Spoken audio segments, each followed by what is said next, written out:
In today's video, I'm going to teach you how to add a swiper slider with 3 divs and 5 lines of JS in Webflow. Open Webflow in your browser and go to your project dashboard. Hover over the project you want to edit, then click Open in Webflow. Once the designer loads, click inside the empty section on the canvas so that section is selected. Now press A on your keyboard to open the Add panel on the left side. From the Add panel, drag a div block into that section. With the new div block selected, move to the Style panel on the right. At the top, click into the Selector field and type Swiper. Then press Enter so that class is created and applied to the div. Stay in the Style panel and set a fixed width and height for this outer container so the slider has a visible size. Set the width to 600 pixels. Set the height to 300 pixels. This creates the visible area for the slider. Keep that swiper div selected on the canvas. Press A again to reopen the Add panel if needed. Drag another div block inside the swiper div. Make sure it nests inside by watching for the blue highlight before you drop it. With this new inner div selected, go back to the Style panel. Click into the Selector field and type Swiper Wrapper, then press Enter. At this point, if you open the Navigator on the left using the tree icon, the structure should show the section, then Swiper Wrapper nested inside it.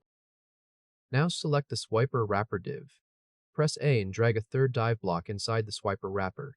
With that new div selected, go to the Style panel and click into the Selector field. Type Swiper Slide, then press Enter. To make the slide visible, stay in the Style panel and set a background color for this slide. In Backgrounds, choose any color. Next, add a label inside the slide. Press A again, drag a text block into the swiper slide, and then double-click the text so you can edit it. Type Slide 1. This gives the first slide a clear label on the canvas. Now go to the Navigator on the left. Find the swiper slide div, right-click it, and choose Duplicate. Then right-click one of the slide divs again, and choose Duplicate one more time. You should now have 3 swiper slide divs inside the swiper wrapper. Double-click the text inside the second slide and change it to Slide 2. Then double-click the text inside the third slide and change it to Slide 3. If your original instructions include changing the background color for each slide, do that now by selecting each slide one at a time and assigning a different background color so the transitions are easier to see. At this point, your Navigator should show Swiper, then Swiper Wrapper, then 3 swiper slide children inside it. Now you need to add the Swiper CSS link into the page head. Go to the top left and click the Webflow logo. From there, click Site Settings. When the Settings page opens, scroll down until you reach the Custom Code section. Find the field labeled inside, Head Tag. Click into that field and paste the style sheet link from the pinned comment. Once the code is in place, click Save. Next, scroll down to the Footer Code area. Click into that field and paste the swiper script tag from the pinned comments. This is the initialization script that makes the slider function on the published site. After pasting it in, click Save. Now, scroll back up and click Publish in the top right corner. In the Publish dropdown, tick the checkbox for the .webflow.io staging domain.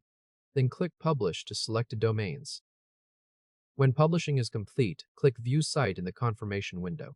If needed, you can also open your .webflow.io URL in a new tab. On the live page, look for the slider inside the 600 by 300 container. You should see one slide at a time. Click and drag the slide to the left, or click to the side, and confirm that it moves to the next slide.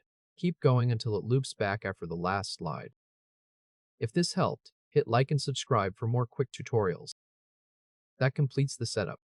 The page now has a working swiper slider in Webflow built with 3 nested divs, Swiper, Swiper Wrapper, and Swiper Slide, along with the 5 lines of JS needed to initialize it.